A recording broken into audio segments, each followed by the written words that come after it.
L'ogre de Bois-Mao. L'histoire est écrite par Madomé et les dessins sont de O'Haraud. Dans quelque temps de ça, là-haut, là-bas, on avait un grand carreau de bois qui appelait Bois-Mao. Dans le carreau de bois là, on avait un tas d'animaux. Ben, on était tranquille, on n'avait point rien pour agacer à autres. Y aller chez un, chez l'autre, pour causer, chanter, raconter d'histoires, y aider l'un et l'autre. Une petite vie, gadium. Mais voilà pas qu'un jour, l'a débarqué, il connaît pas quel côté t'es sorte. Un gros, un bel, un bébête log. Lui appelle Goulaf. Goulaf était grand, grand. Ses bras, son corps était grand. Ses jambes étaient longues comme boîte de golette. Quant à ses pieds, t'es tellement belle que jamais lui l'a eu à bout de mettre un soulier. Même pas un savate de pied. Il marchait tout le temps patte à terre. T'es obligé.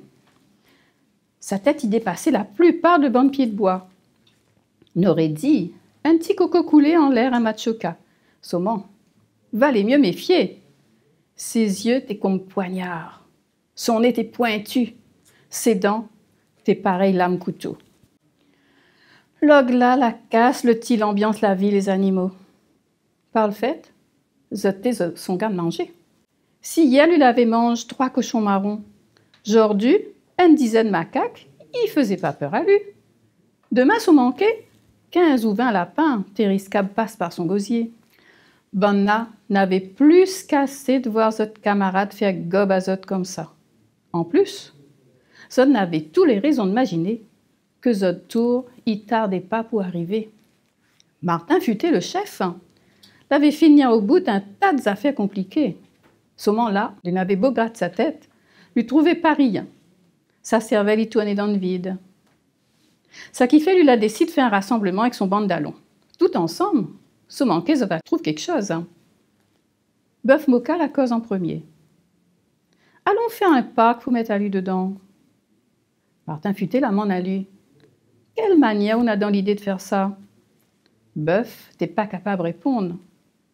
Les vrais lui étaient forts. Seulement, lui l'avait aussi peur que les autres. Macaque l'a dit. N'a qu'à pandi à lui en l'air grand pied de bois. Avec un peu de chance, lui va chapater à va tordre son collet.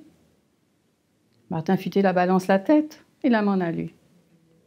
Quelle manière on a dans l'idée de faire ça? Macaque l'a pas gagné répondre. Les vrais luttaient un as pour grimper. Seulement lui l'avait autant peur que les autres. Petit souris son tour l'a dit. N'a qu'à dig à force rire, lui va finir par tout faire. Martin Futé la m'en a elle. Quelle manière on a dans l'idée de faire ça? Petit souris l'a pas gagné répondre. Même si elle y connaissait un tas de tic-tac, un tas de la malice, elle n'avait autant peur que les autres. Toute la bande est obligée d'admettre que dans tout ça que elle avait dit, n'avait point rien de raisonnable. Quoi faire? Il fallait contenter de ça ou quoi? N'avait plus rien pour espérer? C'est là que les aigrettes l'a causé. À cause ne savait pas voir Fantine, la vieille tortue. Elle, c'est la seule que le gros lobe n'a jamais essayé d'attaquer.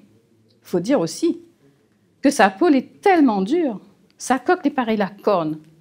Si lui l'avait mangé à elle, on aurait resté sur son estomac, ça l'est sûr. Les vrais même ôtés. En plus de ça, elle est toujours de bons conseils. Seulement qu'elle y gagne à nous. Allons tout de suite, perds pas de temps. Quand on est arrivé, Fantine était en l'air sur un galet, après chauffe son vieux os au soleil. Tout le peu y causait en même temps. Il faisait un désordre pas possible. Doucement, marmaille, m'y comprend pas ce que vous êtes en train de raconter. Le chef y cause. Martin Futé l'explique à Zot, l'explique à elle, Zot grand tracas. Laisse à moi réfléchir. Toute la bande la ferme Zot taquet. Plus personne y bougeait. Fantine l'a pris son temps, comme à son habitude, et elle l'a dit. Mi pense, mi pourra faire un affaire pour Zot. Moi, n'en a 2-3 d'allons, que va faire l'affaire. Seulement, Zot y connaît. Moi, elle n'est pas trop rapide. Et puis, il faudra attendre le bon l'occasion. Prends un peu patience. Nous va trouver le bout de bougla. Les animaux n'auraient été contents de connaître tout de suite ce que la tortue avait dans la tête. Mais elle n'a pas voulu dire à Zot son idée. Bonna la retournée, à demi consolée. Pas trop longtemps après ça, un après-midi, de bonne heure, cela a entendu un énorme ronflement qui résonnait partout dans la forêt. Il a arrêté un instant, il a recommencé. Quoi c'est ça encore? Cap là commence mon tuzot, hein. Mais en même temps, j'ai envie de connaître que ça que l'était. Fais pas de désordre normal. Allons rôder que ça il est. La pas tardé pour trouver. C'était Goulaf, le gros log, qui respirait la bouche ouverte. Lui était allongé sur un piton, ses belles mains croisées sur son bel ventre. Quoi que c'est lui? On dirait lui l'a trop mangé et lui gagne pu lever. Les animaux y avançaient avec précaution. Paraît pour l'arrière si par mégarde le bouc y bougeait un doigt de pied ou un brin de cheveux. Mais non, il dormait même. Voilà l'occasion Zoti attendait. Allons, rode Fantine, dépêche Azote, laisse pas lui lever. T'es pas encore faire 100 mètres que voilà pas Fantine qui arrive. Elle n'était pas tout seule. Un tas de zerniers y suivait elle. Elle avait toutes sortes de qualités, des rouges, des verts, des jaunes, des noirs et blancs, des gros babouks, des petits bibes. Toute la bande y balançait à droite, à gauche, sur aux grandes pattes maigres. Ça même, on l'a trouvé pour chasser un gros bébête log comme ça, Fantine. Eh ben, on a commencé de croire que la pauvre tortue l'avait perdu la tête et que elle avait eu tort de mettre de confiance dans une vieille folle pareille. Fis pas la première vue, marmaille. Mon bon camarade grand-pat, il travaille sans faire de désordre, vite. Et autres, l'ouvrage est solide. N'a pu borgner dessus. Fantine la lance un petit signal la compagnie et la centaine zernier la capare le gros log. Depuis sa tête jusqu'à ses pieds, en passant partout sur son corps. Zot la maille à lui, un coup dessus, un coup dessous, et il recommence. La bande d'animaux, t'es pas encore battu un yeux. Le bouc la retrouve à lui entortillé d'un kilomètre fil collant. Zot revenait pas de voir ça. La pagaille résistait, il fallait Zot y crie. Bouge à oula. Après ça, la pu causer du tout. La regarde le gros goulaf en misouk. Bogard, vous l'avez fait lève à lui. Ben non, il dormait même. La juste ronfle un peu plus fort encore. Alors, toute la bande la met ensemble pour rouler le bouc transformé en gros Saint-Paul jusqu'au bord de mer.